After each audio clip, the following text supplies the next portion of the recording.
क्या ये एक मामूली सी कार्रवाई आपको लग रही है कि प्रशासन की टीम वहां पर पहुंची और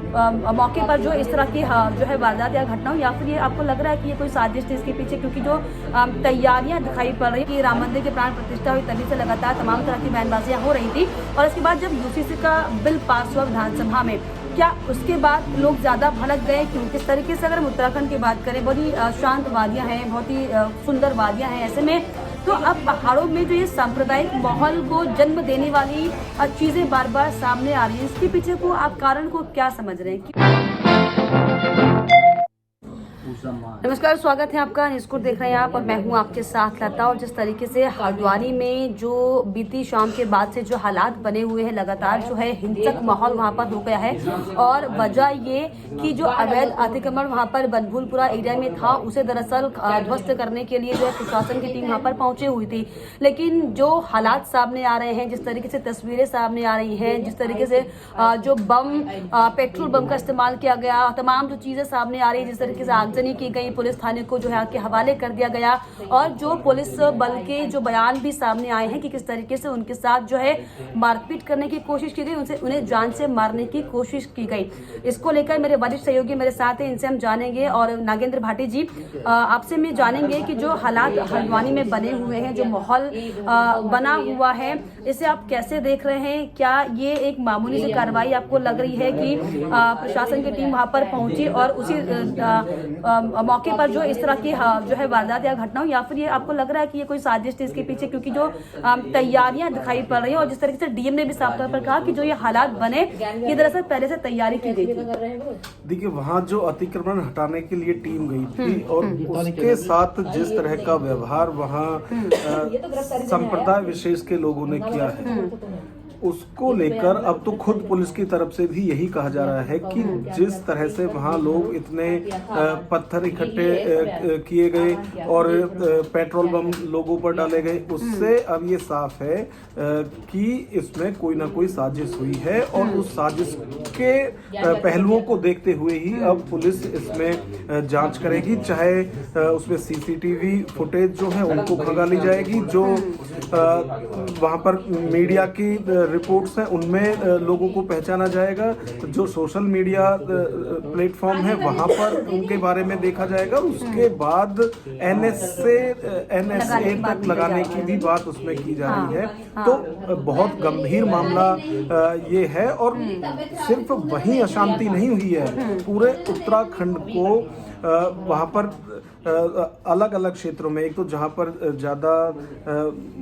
ये कम्युनिटी के लोग हैं वहाँ अलग, जहाँ मिश्रित हैं वहाँ अलग, हर तरह से वहाँ पर सुरक्षा बढ़ाई गई है। और हल्द्वानी की यदि बात करें तो आसपास के जो डिस्ट्रिक्ट है वहाँ से पुलिस को बुलाई गई है, केंद्रीय पुलिस बल लगा हुआ है। तो मामले की गंभीरता को देखते फिलहाल सरकार का भी, प्रशासन का भी यही मानना है कि जो कुछ हुआ है उसको अभी शांत किया जाए, लेकिन जांच इस पे होगी, कार्रवाई होगी। जो भी लोग इसमें रहे वो, क्योंकि साजिश तो है, लोगों को मैसेज गए हैं, उसके बाद इस तरह से लोग इकट्ठे हुए हैं, और उसके बाद से जो सबसे ज्यादा जो गंभीर मामला है कि पेट्रोल बम वहाँ पर आखिर पेट्रोल बम कहाँ से, और जिस तरीके से हमारे सहयोगी बता रहे हैं कि दरअसल ये पहले से एक जो सोची समझी साजिश थी, क्योंकि मैसेजेस जो है वो किए गए हैं, और इसको लेकर दरअसल 9 वीडियो भी सामने आए जिसमें ये साफ तौर पर दिख रहा है कि पुलिस पर किस तरीके से जो पेट्रोल बम है वो फेंके जा रहे हैं। ऐसे में क्या भाटी जी इसको ऐसा समझा जाए, क्योंकि हमने देखा था कि राम मंदिर के प्राण प्रतिष्ठा हुई तभी से लगातार तमाम तरह की बयानबाजियां हो रही थी, और इसके बाद जब यूसीसी का बिल पास हुआ विधानसभा में, क्या उसके बाद लोग ज्यादा भड़क गए? क्योंकि हालांकि ये जो कार्रवाई हुई, ये एक संवैधानिक कार्रवाई, एक कानूनी प्रक्रिया के तहत ही वहां पर टीम पहुंची हुई थी। देखिए, एक सप्ताह पहले ही मुस्लिम पर्सनल लॉ बोर्ड की तरफ से दिल्ली में प्रेस कॉन्फ्रेंस की गई थी, और उसमें जो ज्ञानवापी में पूजा की जो इजाजत दी थी कोर्ट ने, उसको वो वहाँ चैलेंज कर रहे थे, और उन्होंने कहा था कि चाहे राम मंदिर का मुद्दा हो वो भी कोर्ट मानता है, ये उनका कहना है कि वहाँ पर पहले भी मस्जिद जो थी वो अपनी जगह बनी थी, राम मंदिर तोड़कर नहीं बनाई गई थी। उसी तरह से उन्होंने कहा है कि वो धर्म के आधार पर कोर्ट ने जो हाँ। उसमें डिसीजन दिया था वो धर्म के आधार पर दिया था, और अभी भी ज्ञानवापी में जो फैसला आया है वो भी धर्म के आधार पर मुस्लिम पर्सनल लॉ बोर्ड जो है वो आरोप लगा रही है। उनका कहना है कि मुसलमान अब, उस दिन उन्होंने ये बयान दिया था कि मुसलमान अब ज्यादा दिन तक चुप बैठने वाला नहीं है। और उसके बाद से लगातार इस तरह की जो अलग अलग जगह से इस तरह की चीजें सामने आ रही है। लेकिन जिस तरीके से अगर हम उत्तराखंड की बात करें, बहुत ही शांत वादियां हैं, बहुत ही सुंदर वादियां हैं। ऐसे में हालांकि अब तक इसके पहले इस तरह से कोई सांप्रदायिक हिंसा हो, इस तरह का मामला कम ही देखने को मिला है। अब क्या आपको लगता है क्या इसके कारण है? हालांकि जाहिर तौर पर वो अवैध अतिक्रमण जरूर है, लेकिन अगर हम उत्तरकाशी की बात करें, वहां पर भी इस तरह की तस्वीरें हमने देखी थी पिछले दिनों की, किस तरीके से जो वहां पर भी एक सांप्रदायिक माहौल बनाने की कोशिश की गई थी। तो अब पहाड़ों में जो ये सांप्रदायिक माहौल को जन्म देने वाली चीजें बार बार सामने आ रही है, इसके पीछे को आप कारण को क्या समझ रहे हैं? क्यों ये पहाड़ों में इस तरह की चीजें अब लगातार एक्टिविटी जो है वो बढ़ने लगी इस तरह की? देखिए, जो पहले कार्रवाई आपने जिक्र किया जो उस वक्त हुई थी, उसमें क्या था कि रेलवे की जमीन पर कॉलोनी बनाई गई थी और वहां लोग रह रहे थे। उसमें एक समुदाय के लोग नहीं थे, उसमें सभी लोग एक साथ इकट्ठा हुए थे कि सबने अपनी जीवन भर की पूंजी लगाकर वो खरीदे, और यदि वो अवैध थी तो पहले कार्रवाई कर सकता था नगर निगम, उसमें वो अलग चीज थी। लेकिन अब जिस तरह से पुलिस वालों पर भी पेट्रोल बम फेंके जा रहे हैं, पत्रकार वहां कुछ कवर करने जाते हैं उनके ऊपर भी पेट्रोल बम फेंके जा रहे हैं, पत्थर मारे जा रहे हैं, ये अपने आप में उत्तराखंड में अलग तरह का प्रयोग मुझे लग रहा है। यानी कि ये दरअसल एक प्रयोग किया जा रहा है, ऐसा हो सकता है, क्योंकि पहाड़ों से भी अब इस तरह की जो है सुगबुगाहट सामने आने लगी है। और जिस तरीके से अब ये जो प्रकरण सामने आया हल्द्वानी में, हालांकि बनभूलपुरा में इसके पहले दिन देखा था कि पिछले दिनों किस तरीके से हंगामा हुआ था, जब नोटिस जारी किया गया था कोर्ट की तरफ से, साफ तौर पर कहा था कि जो रेलवे की जमीन है यहाँ पर से लोगों को हटाया जाएगा। और कल जिस तरीके से हमने देखा जो माहौल वहाँ पर बना, और जिस तरीके से वहाँ पर लोगों ने पुलिस के जवानों पर जो हमला किया, जान से मारने की कोशिश करी, आगजनी हो गई, जो तस्वीरें सामने आ रही हैं उन पर विश्वास कर पाना बहुत मुश्किल है कि वो उत्तराखंड की तस्वीरें हैं, वो पहाड़ों की तस्वीरें हैं। ऐसे में जो पूरा प्रकरण हुआ है इसको लेकर हम क्या समझे, ये जिस तरीके से हालांकि आप बता ही रहे हैं कि तमाम अलग अलग मसले हैं जिनकी वजह से ये माहौल जो है क्रिएट हुआ है। अब चुनाव भी नजदीक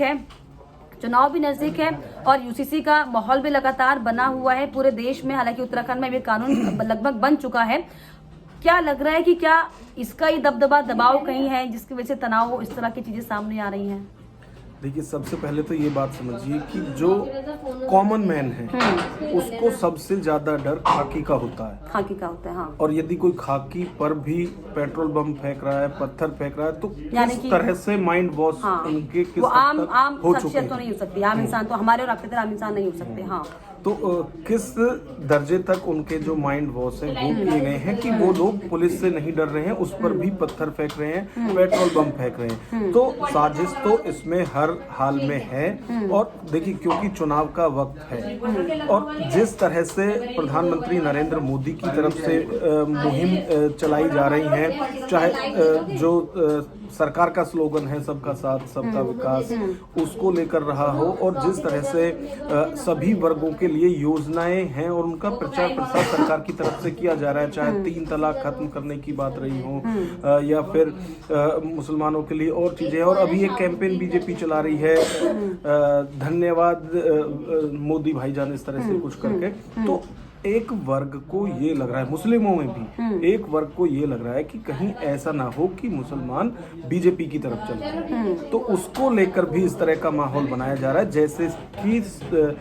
दशकों तक बीजेपी से मुसलमानों को डराया गया है कि बीजेपी की सरकार आएगी तो ये हो जाएगा वो हो जाएगा। उसी तरह से फिर से दबाव और ज्यादा बनाया जा रहा है कि जो सरकार लग रहा होगा आपको कि ये सबके लिए कर रही है, उसमें कहीं ना कहीं हिंदू एजेंडा है। और जिस तरह से अयोध्या मंदिर भी, सवाल उठाना लाजमी होगा कि आखिर ये कार्रवाई इस वक्त की हो रही है, 50 साल से वहाँ पर लोग रह रहे हैं, आखिर ये कार्रवाई अब क्यों चुनाव से ठीक पहले? क्या सवाल लाजमी होगा? नहीं, देखिए, जो अतिक्रमण हटाने की कार्रवाई है वो सिर्फ हल्द्वानी या उत्तराखंड की बात नहीं है, हर स्टेट में अलग अलग जगह वो चलती रहती है। कभी युद्ध स्तर पर होती हैं तो कभी सिंबॉलिक भी कह सकते हैं कि आए हटाए और वो लोग फिर से वहीं आ जाते हैं। लेकिन अब जिस तरह की कार्रवाई देखने को मिल रही है, ये अभी आपने यहाँ अगर दिल्ली एनसीआर की बात करें, नोएडा, ग्रेटर नोएडा में इधर भी होती रही है और करोड़ों की संपत्ति हटाई गई है, उसी तरह से उसी में वो है। तो जाहिर तौर पर जिस तरीके से जो ये कार्रवाई हल्द्वानी में हुई है, हालांकि इस पर सवाल उठाना लाजमी नहीं है, क्योंकि जिस तरीके से अवैध अतिक्रमण पर कार्रवाई करने पहुंची टीम पर जो हमला किया गया, जो तैयारी वहां पर लोगों की दिखाई पड़ी, कहीं ना कहीं सवाल खड़े हो रहे हैं कि आखिर कैसे ये पेट्रोल बम उनके पास आए, कैसे इतने सारे पत्थर उन्होंने इतनी